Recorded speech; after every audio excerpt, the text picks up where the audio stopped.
Allah menerima taubatnya Nabi Adam pada hari ke-10 bulan Muharram. Adam itu bapak moyang kita.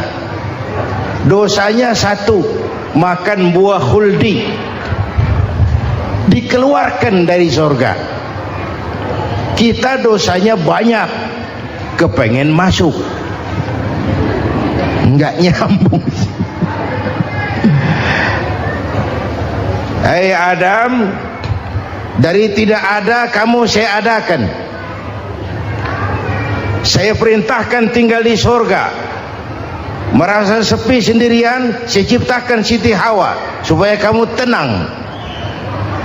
Kamu boleh nikmati semuanya. Ini boleh, itu boleh, ini boleh, itu boleh. Makan, makanlah yang kau mau. Minum, minumlah yang kau suka. Pakai, pakailah yang kau senang. Satu yang saya minta, jangan dekati pohon khuldi. Itu kau tidak sanggup, keluar. Diusir dari surga. Sujud Nabi Adam, kata riwayat 40 tahun sujud, membaca Rabbana zalamna anfusana wa illam taghfir lana wa tarhamna lanakunanna minal. Itu namanya istighfarnya Nabi Adam. Istighfar itu kan mengucapkan astagfirullah, basmalah, membaca bismillah. Jangan kayak teman saya disuruh banyak-banyak baca istighfar, benar-benar dia baca istighfar, istighfar, istighfar. Bukan itu maksudnya.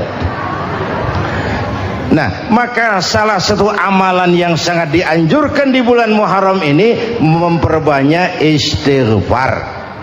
Tidak ada orangnya yang tidak. Ayo jujur, ini yang kumpul di sini semua, ada nggak yang nggak punya dosa? Yang merasa nggak punya dosa, ayo ke depan. Ada? Tidak ada. Setiap kita, entah kecil entah besar, sengaja terlupa, pasti mempunyai yang namanya khilaf dan salah. Dan Allah Tuhan kita bukan Tuhan pendendam. Allah Tuhan kita Tuhan yang ramah dan rahmah. Manusia, dosamu banyak, tapi ampunanku lebih banyak. Salahmu besar, rahmatku jauh lebih besar. Kau sujud di hadapanku, aku bangga melihatnya. Kau menangis di hadapanku, aku senyum melihatmu. Kau berjalan menujuku, aku berlari menyambutmu. Karena itu amalan yang sangat dianjurkan di bulan Muharram ini memperbanyak istighfar. Itu kalau istighfarnya Nabi Adam. Ada istighfarnya Nabi Yunus. Ibu kenal Nabi Yunus? Di mana kenalannya? Sok tahu. Nabi Yunus itu ketika berdakwah kepada kaumnya yang bandel, memberikan peringatan, kalau kalian tidak mau beriman akan turun azab. Kapan Yunus? Akan. Kenapa mesti akan? Sekarang aja kalau mau, saya tungguin. Kurang ajar betul ini umat. Akhirnya Nabi Nuh menghindar dengan perhitungan, kalau azab tidak turun saya sudah jauh. Meragukan janji Tuhan. Lalu naik kapal, dinaiki oleh Yunus, kapal mogok. Dicari siapa biang keroknya ini. Diundi, ternyata Yunus. Sampai 3 kali diundi. Dibuanglah Yunus ke dasar laut. Ditelan oleh ikan nun atas perintah Allah. Telan itu Yunus, jangan pakai dikunyah, rusak urusan. Telan saja, simpan di perutmu. Dibawa oleh ikan nun ke dasar lautan. Itu yang oleh Quran dikatakan bertemulah 3 macam kegelapan. Zulumatun salas, gelapnya tengah malam, gelapnya di dasar laut, gelapnya di dalam perut ikan. Itu namanya peteng, mbahnya gelap. Di perut ikan itulah Nabi Nuh sadar akan kesalahannya, meragukan janji Allah, meragukan janji Allah. Ia sujud di dalam perut ikan itu, membaca la ilaha illa anta subhanaka inni kuntu. Itu istighfarnya Nabi Yunus. Dibacakan istighfar begitu, ikan sakit perut, Pak. Di dasar laut kemana mau cari apotik? Dia naik ke permukaan, memuntahkan isi perutnya, Nabi Yunus keluar dengan selamat. Itu pun terjadi pada hari ke-10 bulan Muharram. Istighfar intinya itu.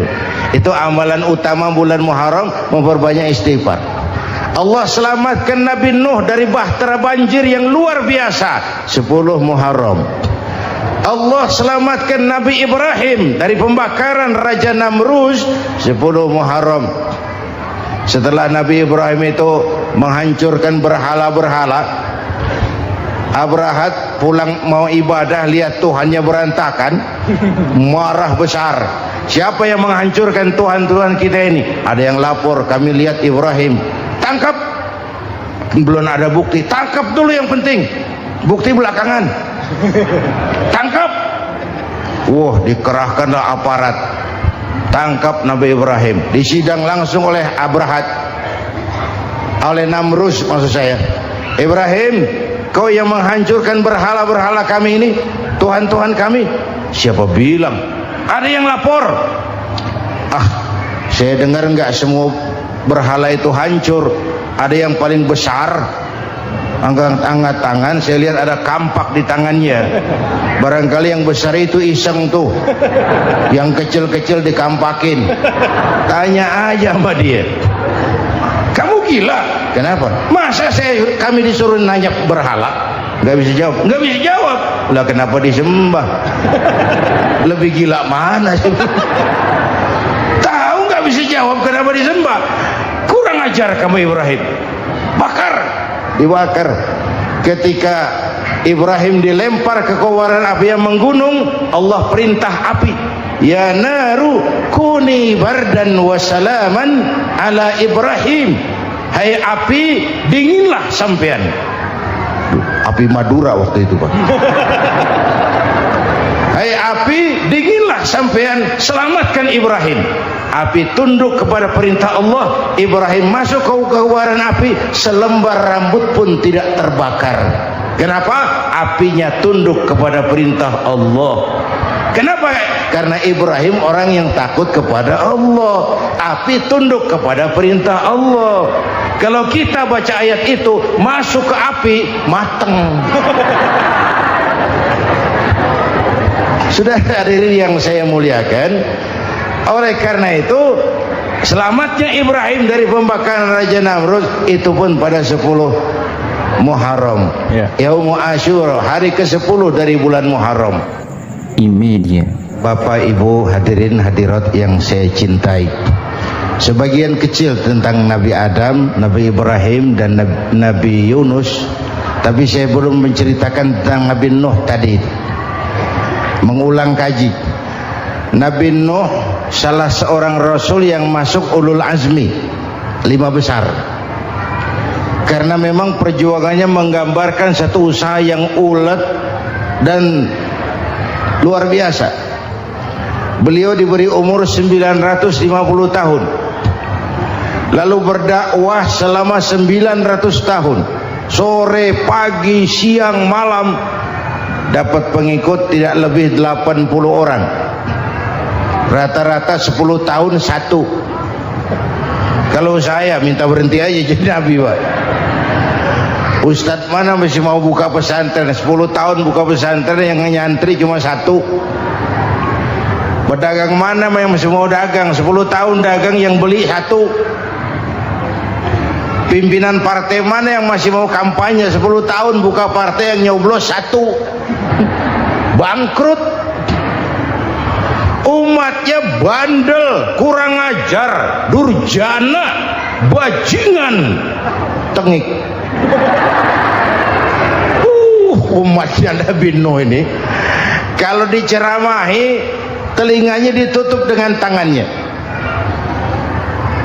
Nabi Nuh akhirnya rekes, Tuhan, siang malam saya berdakwah kepada umat ini, tiap kali saya sampaikan dakwahmu, mereka tutup telinganya dengan tangannya, alergi dengar ceramah.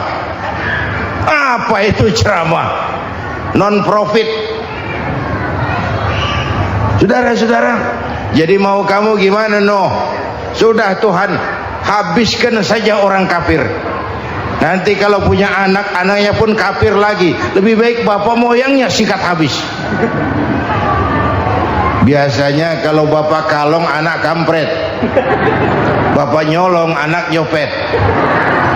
Fotokopi gimana aslinya? Hampir habiskan saja. Itu mau kamu Nuh? Iya. Oke. Nanti aku turunkan banjir Nuh. Buat kapal. Dengan apa saya harus buat kapal Nuh? Ya dengan kayu, kata Tuhan. Kayunya dari mana Tuhan? Ya dari pohon Nuh. Pohonnya belum ada Tuhan. Ya tanam dulu Nuh. Bikin kapal, kayunya nanam pohon. Apa artinya? Perjuangan perlu kesabaran. Sukses itu ada prosesnya. Nggak bisa simsalabim abracadabra lalu kita mau sukses. Semua ada prosesnya. Walaupun kenyataannya begitu. Sukses banyak bapaknya, gagal itu yatim. Kalau kita sukses banyak yang ngakuin. Yang baru ketemu pakai manggil encing. Ketemu baru, tapi sukses banyak bapaknya. Gagal yatim, nggak ada yang mau ngakuin kalau kita gagal itu. Udah bikin kapal dengan kayu di tengah kampung, bikin kapal ini. Bayangkan di tengah kampung bikin kapal. Orang kafir makin menjadi-jadi. Lihat Nuh, kenapa? Makin sarap. Bikin kapal di tengah kampung, mau belayar kemana? Tuh lihat, kalau orang nggak tahu tujuan, mountain setengah jalan. Proses yang dinilai bukan finalnya. Ya kayak gitu kesimpulannya. Saya enaknya sendiri. Bikin kapal. Kapal mendekati selesai. Ini orang kafir rame-rame datang ke kapal Nuh. Mau apa? Buang najis. Sakit perut, berangkat ke kapal Nabi Nuh. Nongkrong, dapat 2-3 tumpuk, pulang. Penuh lantai kapal dengan najis manusia. Inilah perjuangan. Bukan jalan raya lurus bertabur bunga di kanan kirinya. Banyak ondak dan duri, fitnah, caci maki, antipat, segala macam. Nuh. Ada orang tua dasar kafir, kurang ajar, sudah stroke berangkat juga ke kapal Nuh. Mau buang najis, pincang-pincang digotong orang. Selesai buang najis dia bangun mau pulang, pegangan tiang kapal terpeleset jatuh di atas tumpukan najis. Terjadi keajaiban, yang stroke-nya sembuh. Lumpuhnya hilang, berangkat digotong-gotong pulang, jalan gagah sekali. Tapi orang kampungnya heran, ente sudah sembuh? Sudah. Berobat di mana? Kok begitu paten? Di kapal Nuh. Masih banyak.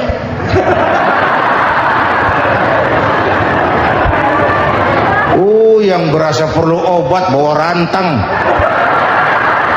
Ambil. Bersih lagi geladak kapal itu. Sudah selesai Nuh? Selesai. Oke, kau orang yang beriman bersamamu, binatang serba sepasang, naik Nabi Nuh, naik orang beriman, naik binatang serba sepasang. Ini cikal bakal penyelamatan manusia, Pak. Naiklah orang beriman, sudah naik semua, Nabi Nuh kontrol. Ini contoh buat kita, kontrol. Sudah naik semua teman-teman, sudah. Pemimpin yang baik bukan cuma terima laporan di belakang meja. Laporan itu yang mana juga bagus. Sama juga kampanye, kampanye yang mana juga merdu. Kalau aja yang dihitung.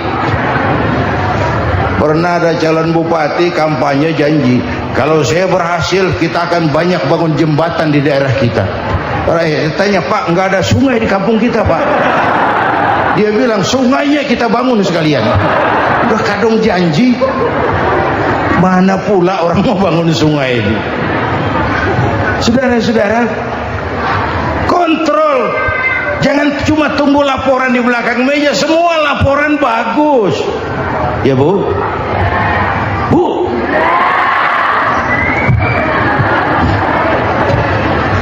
Nabi Nuh kontrol. Sudah naik semua? Sudah Nuh. Pulan bin Pulan naik. Naik Nuh. Paimin bin Tugijo naik. Kami lihat naik. Ada orang Jawa juga Kiai? Ada. Sudah kontrol. Kanan anak saya ikut nggak naik kapal? Kami tidak lihat itu Nuh. Kanan. Ini potret.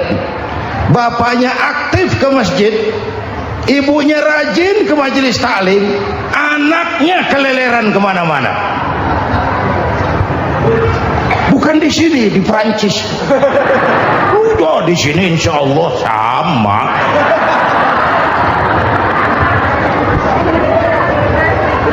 Nuh karena sayang anak, Nuh karena cinta anak, Nuh karena tanggung jawab anak, cari naik ke atas kapal.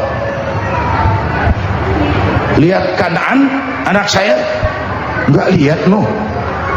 Turun ke ruang bawah, periksa lagi. Mang, ayah Kanaan di dia. Jamaah Tasik ini rupanya di dalam. Tuh ayah Mang. Ayah kemana ya budak ini? Turun ke bawah, tanya lagi. Ono Kanaan toh? Orang nano orang ketok. Rombongan Jawa Tengah naik ke atas buritan. Dari buritan kelihatan ternyata Kanaan tidak ikut naik kapal, kumpul di darat bersama orang kafir. Ini potret kita sekarang. Kumpul sama orang kafir, hanyut anak-anak kita, ditelan budayanya orang kafir, ditelan tradisinya orang kafir, ditelan pergaulannya orang kafir. Nuh karena sayang anak dari atas manggil. Dalam Quran dijelaskan itu. Karena Nabi Nuh di atas, Kanaan di bawah, teriak, ya bunayyar kam ma'ana. Begitu dalam Quran di ayatnya. Cuma ini pakai gaya memanggil supaya kelihatan kegambar, kira-kira Nuh manggilnya begitu. Ini namanya gaya dakwah Pak. Kalau ceritanya datar nggak menarik. Maka Nuh memanggil Kanaan, ya bunayyar kam ma'ana. Kata yang dengar, ini gaya orang manggil, ya bunayyar kam ma'ana. Kanaan kesini nak, naik kapal sama papi. Kata Kanaan di bawah itu, enggak mau papi, John di sini saja. Kata Nuh, jangan nak, Allah sedang murka, akan turun banjir. Kalau datang banjir papi, sa'awi ila jabalin ya'simuni minal ma'. Saya akan naik ke gunung tinggi yang bisa menyelamatkan saya dari banjir. Kanaan naik ke gunung, gunung dihantam banjir, Kanaan mati. Sampai sekarang. Yang kelima, Nabi Musa, kisah Muharramnya ini. Lahir dalam kondisi yang sulit karena Fir'aun mimpi akan lahir seorang anak dari keturunan Bani Israel yang akan menghancurkan kerajaannya.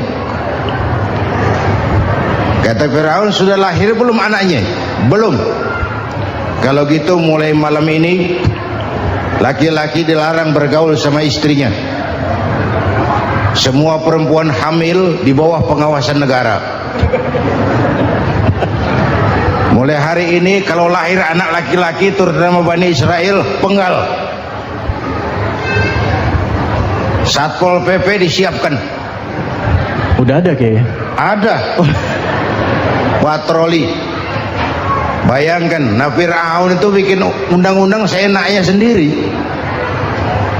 Apalagi merasa kekuasaannya dalam ancaman. Penguasa manapun kalau merasa dalam ancaman, panik.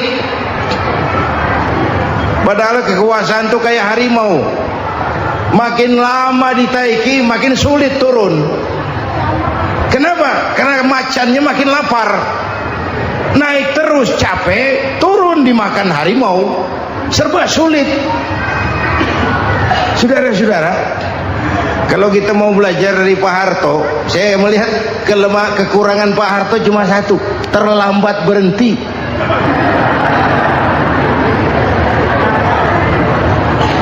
Terlambat berhenti. Di sekelilinginya banyak tukang-tukang jilat, tukang-tukang semir. Pak, kalau tidak ada bapak kami bagaimana, Pak? Saudara hadirin yang saya hormati, maka sering saya ingatkan, temanmu yang sejati adalah teman yang membuat kamu jadi benar, bukan teman yang selalu membenarkan kamu. Berapa banyak pejabat-pejabat hancur karena selalu dibenarkan oleh lingkungannya. Bapak benar, Pak. Bapak bijaksana, Pak. Itu tepat, Pak. Benar. Buang angin pun kata kelilingnya, oh Bapak sehat. Temanmu yang sejati, teman yang bikin kamu jadi benar, bukan teman yang selalu membenarkan kamu. Bapak Ibu hadirin yang saya hormati, tapi kehendak Allah terjadi. Lahirlah Musa, bayinya dihanyutkan di sungai Nil. Bayi sudah menderita, dihanyutkan di sungai Nil, dan akhirnya besar di lingkungan istana Fir'aun. Diriwayat oleh Ratu Aisyah, perempuan Fir'aun, setelah mulai berjuang, terjadilah itu. Musa dan pengikutnya dikejar oleh Fir'aun. Sampai di tepi laut, Allah wahyukan Musa, lempar tongkatmu ke laut. Dalam kondisi darurat, mukjizat tiada jalan. Kondisi darurat. Kalau tidak, mukjizat itu maunya Allah, bukan maunya Nabi. Nabi nggak kuasa, Allah yang mau. Tapi hidup Nabi bukan mukjizat, manusiawi. Tidak mentang-mentang ada mukjizat tongkat, tiap sulit main tongkat, nggak usah berjuang kalau begitu. Itu darurat menyelamatkan umat. Tongkat dilempar ke laut, laut terbelah. Laut terbelah. Itu secara visualnya bisa kita lihat dalam film The Ten Commandments. Udah nonton belum? Urusan nonton kalah sama Ustadz bagaimana sih? Ten Commandments, 10 firman Tuhan. Tekniknya bagus loh. Bagaimana laut terbelah. Musa lewat, Fir'aun mengejar. Musa sampai di ujung sana, Fir'aun masih di sama tengah perjalanan. Laut nutup kembali. Laut menutup kembali, Fir'aun tenggelam, cengap-cengap di lautan. Begitu nafas sampai di tenggorokan, Fir'aun sambil cengap-cengap itu, amantu bi Rabbi Musa wa Harun. Duh, kalau begini mah saya juga percaya sama Tuhannya Musa. Malaikat maut jengkel, goblok loh, terlambat sekarang, tenggelamin terus, modar. Musa selamat, Fir'aun mati, jenazahnya, jasadnya terdampar di pinggir laut. Beberapa waktu kemudian ditemukan orang, dimumi, dibalsem, diawetkan. Itu sesuai janji Quran, wa kadzalika nunajjika bibadanika litakuna liman khalfaka ayah. Kami selamatkan badan kamu agar jadi pelajaran bagi orang-orang sesudah kamu nanti. Janji Quran tepat. Janji itu 14 abad yang lalu. Jasad Fir'aun ditemukan, dimumi, diawetkan, dibalsem di bawah nama Farao Ramses II. Sekarang tersimpan di Museum Negara di Mesir. Kapan-kapan nanti ibu main ke Mesir, mampir. Naik ojek paling berapa itu? Oh, orangnya tinggi, hidungnya mancung, pokoknya pantaslah jadi Firaun.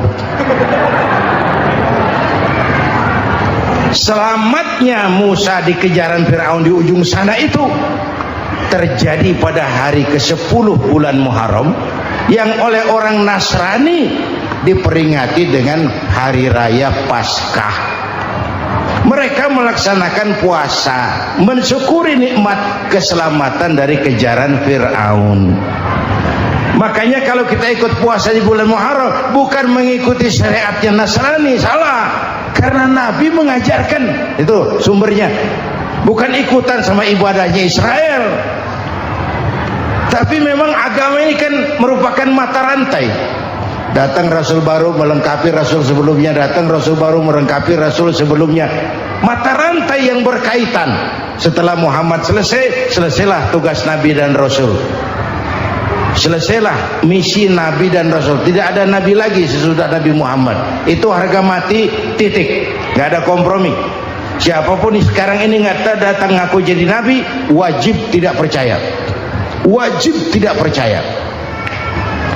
Tapi kaitannya memang kita bilang Nasrani, orang bahasa Arab, bahasa Ibraninya Nazaret, Nasiroh, Nazaret. Itu beda apa dialek. Kita Daud, dia David.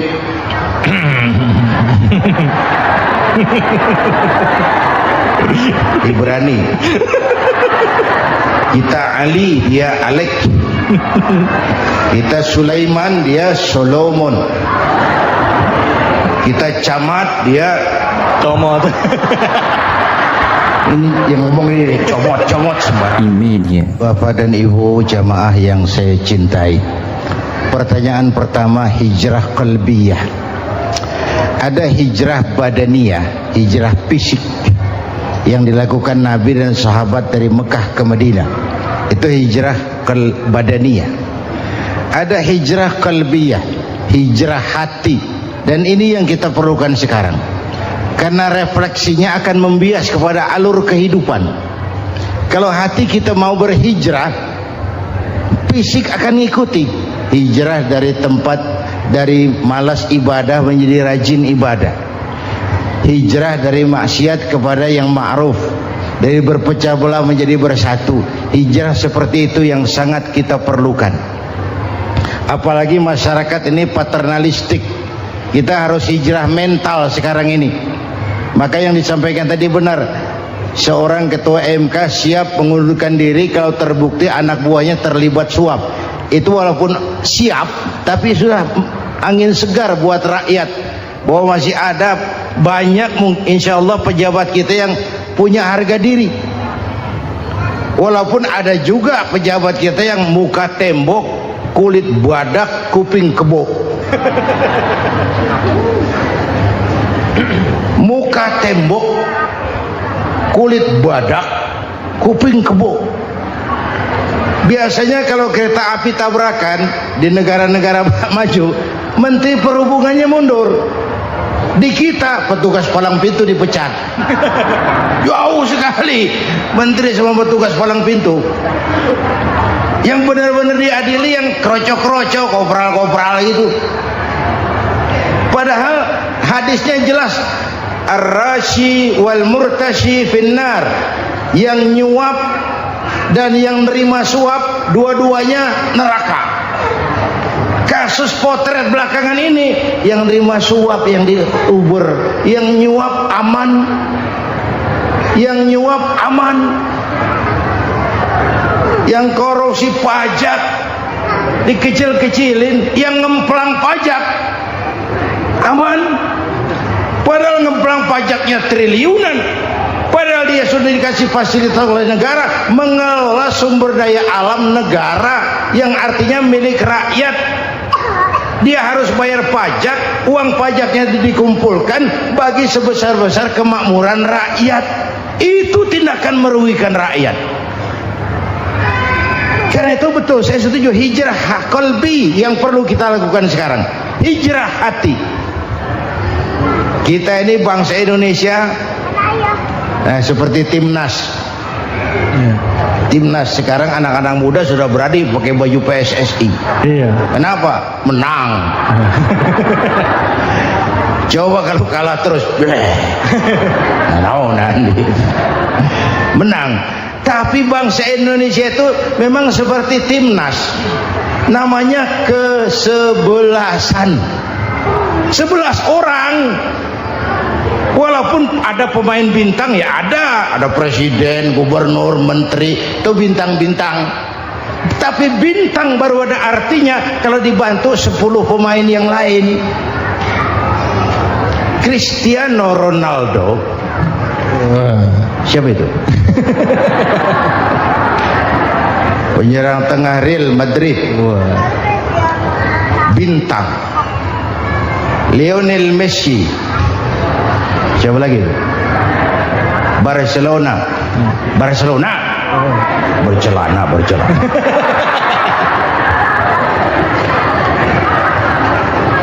Michael Rooney, bintang Manchester United.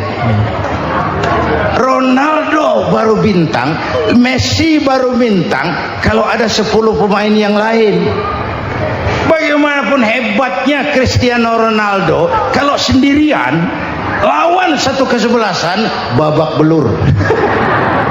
Itulah kita, bangsa Indonesia. Kita satu kesebelasan, harus saling memperkuat. Ada bangsa kita ini yang jadi jaksa, ada yang jadi hakim, ada yang jadi polisi. Itu posisi penyerang tengah, kiri luar, kanan dalam, back, striker, kiper, posisi. Tapi sadar kita satu kesebelasan, Bung. Jangan bikin gol ke gawang sendiri. Kalau punya bola bagus, operan dong sama temannya. Yang bisa menciptakan gol, operan. Ada yang jadi pengusaha besar, bagus boleh. Punya untung besar, operan. Kasih masjid, kasih pesantren, operan. Ini kesebelasan kita kalau punya bola pelitnya setengah mati, Pak. Nggak mau ngoper.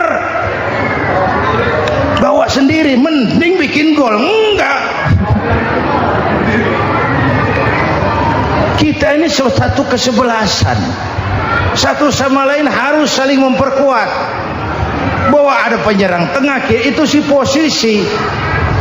Tapi kalau memang peluang memungkinkan, ayo dong operan. Saya iri sama kesebelasan Nasrani di Indonesia. Mereka kalau punya bola, operannya cakep. Gereja cepat selesai, rumah sakit Kristen cepat selesai. Kenapa? Operannya bagus. Kita ini kalau punya bola bawa sendiri, nggak mau ngoper, maka masjid nggak selesai-selesai, madrasah banyak yang bocor, rumah sakit Islam kalah bersaing. Kenapa? Operannya berat.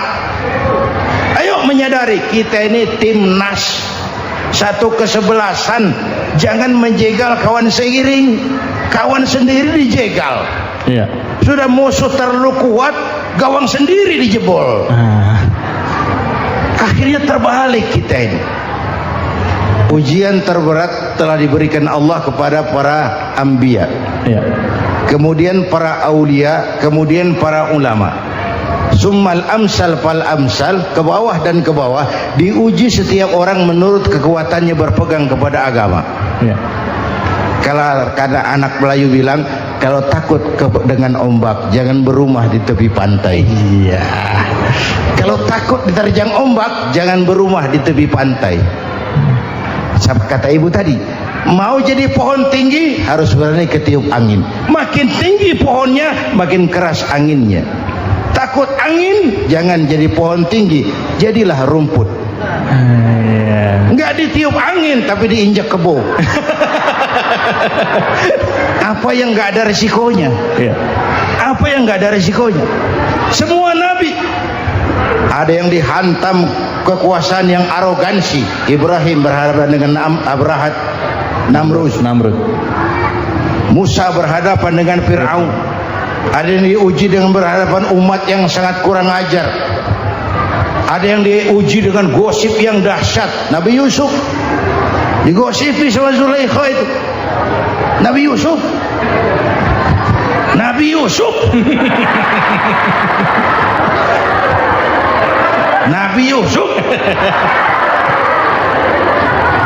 Yang namanya gosip itu kan menyebarkan keburukan orang. Kalau benar saja hukumnya ghibah. Kalau salah hukumnya fitnah. fitnah lebih bahaya dari pembunuhan. Benarnya ghibah, salahnya fitnah. Saudara hadirin yang saya hormati, jadi resiko itu biasa. Tidak ada yang tanpa resiko. Kalau takut ombak, jangan berumah di tepi pantai. Tinggal bagaimana kita menyikapinya. Kalau kita dewasa, ini bagian ibadah saya kurang. Mungkin karena dia omongin orang, tambah pahala saya. Mungkin karena dia omongin orang, tambah pahala saya. Maka saya ngadepi gosip sepatah pun saya nggak ngomong. Saya cicing, wae cicing. Saya percaya masyarakat tuh punya filter. Amin. Saya percaya Tuhan tuh nggak tidur. Kemudian melahirkan kita ke alam dunia ini, secara biologis bahan kita sama, dan tidak itu yang menentukan ketinggian.